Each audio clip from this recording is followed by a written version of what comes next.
So mistakes are bound to happen along the way when you're starting a home business. And here are the 9 mistakes people make when starting a business from home and how to go about fixing them. The first mistake people make when starting business from home is not having enough office space. When I first started working from home, my office was wherever I planted my seat. Could be my kitchen table, could be my living room recliner, and other times it was on the front porch. There were no real boundaries, lots of interruptions, and my business suffered as a result. The fix. When building a business from home, it's not always going to be easy to create a private space to work, so you have to be willing to think a little bit differently.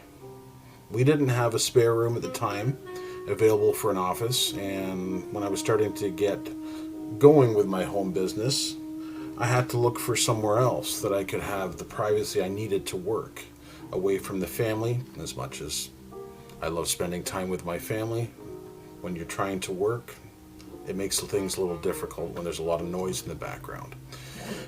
In the spring and summer, I worked in a converted office shed or under my gazebo when the weather was nice and there aren't too many noise distractions outside. So obviously you got to time this for when the neighbor isn't cutting the lawn or chopping down a tree or having a barbecue party. The second thing that people tend to do is they try to do too much at once when starting a home business. When you make the leap and decide to start on a home business, it's going to be exciting. You're going to want to get everything done and get it all done at the same time.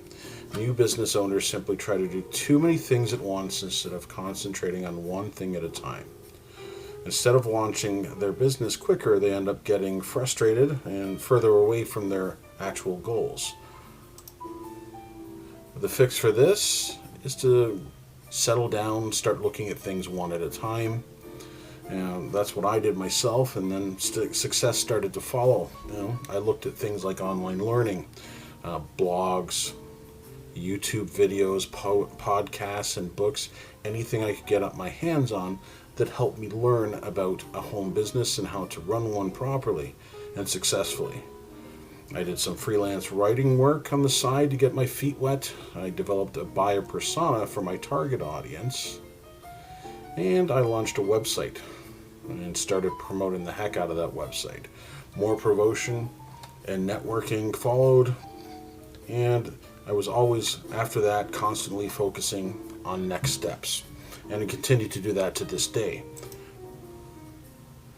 The third mistake that causes their businesses to fail is that they have no clear game plan. A formal business plan isn't always necessary, although it's never a bad idea. But you have to have some kind of plan, whether you type that up in Google, Microsoft Office, or some other planning tool. You need to get that down on paper, something that you can look at, keeps you focused and keeps you moving forward. More than 70% of first-time businesses fail within the first 5 years, and it's usually because they had no real plan or direction. So if you think a business plan is a bit over the top, at least sit down and develop some overall goals, get it in writing. You'll feel more comfortable, and you'll feel like your business has a direction. That can make all the difference in the world. It's always best to have some kind of record to look back on. As we said, it could be a Microsoft Word document or a Google Doc, whatever works for you. Make sure you have a clear game plan in place before you get started. Another mistake people make is they don't understand their customer profile. And by that, I mean your target audience. Are you trying to target people in their 20s? Are you targeting people over 50? Are you targeting people that love to cook? Figure out who your audience is and organize a simple description of them and have it on paper in front of you. If you want to create something like this, a customer profile, a great tool is Hubspot's Make My Persona. Digital Marketer's Customer Avatar Worksheet is another option. File Stage's Effective Buyer Persona, CXL's Customer Persona Guide, and Maz's Persona Guide. We'll leave links to all of these down in the description, so you'll be able to follow them and check them out and see which one works for you. Everybody has a different preference, and that's fine. Pick one that works for you and go with it. Number 5, many home business owners make the mistake of not organizing their day. It isn't just your business plan that you need. You need to organize your day. Every day should have a plan. In my first year of business, I had no real plan. I was just winging it. I was going for it.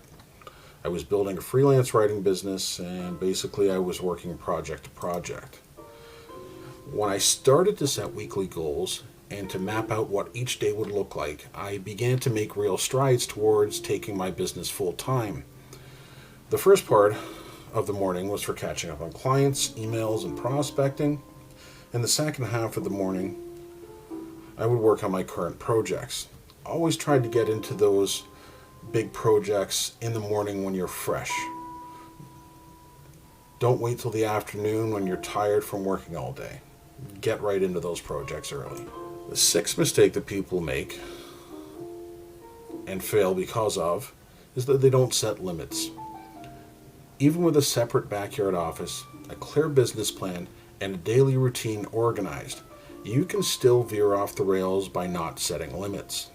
I found myself working 70, 80 hours a week at one point. That's a lot of hours. It's hard to keep that momentum going. Instead of moving my business forward, I was just setting myself up for failure. The fix for this one is to think about a standard work week in the corporate world.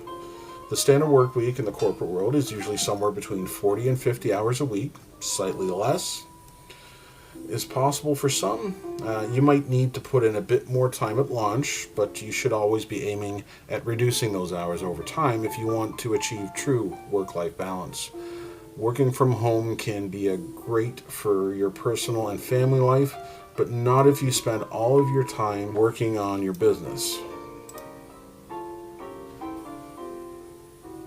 If you've made the decision to start a home business, you're probably bubbling with enthusiasm, and you should be. But owning a home business can be lonely. A lot of people make the mistake of just locking themselves up in a cocoon in their home, working on their business, and forgetting about other things. When you first start on your business, you might be too busy to work on these things, but it will take its toll eventually. Working on your own also means not having any real collaboration and no network opportunities. The fix here is obviously your spouse can be a good sounding board, but you should also seek to meet up with others and discuss ideas in person or virtual settings, whether that's a Zoom call, Google Meet, whatever your tool preference is. Just have some FaceTime with people. It really makes a difference. There are all kinds of social media forums, groups, and platforms you can use to connect with people in your industry, bounce ideas off, keep in touch with people, and that may lead to business opportunities as well. The key is to make sure that you have real contact with real people. That's it for today. If you liked the video, please subscribe to this channel, and remember to click on the like button. Thanks a lot, and we'll see you next time.